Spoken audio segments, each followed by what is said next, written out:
একটা বিষয় নিয়ে এত বেজাল বাড়তেছো কেন? তুমি তো ভুল করে তুমি ছিল না। আচ্ছা ছোট আম্মা যদি তাকে পাত্তা দেয় আমি কি করব?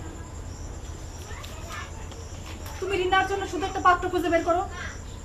রিনার জন্য আমি কালকে সকালে একটা পাত্র খুঁজে বের করবো, পরশুদিন তার বিয়ে হয়ে যাবে, তাই না? সেটা তো পরে আমি দেখবো নাকি? এই শোনো, এদিকে আসো,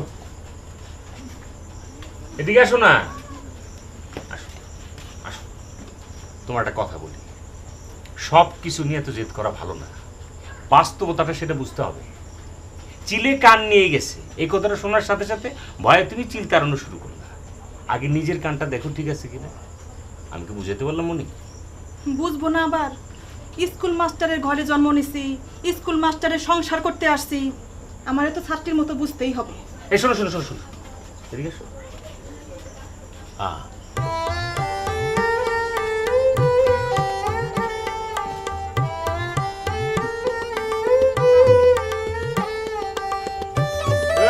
পানি দিয়ে দাও না।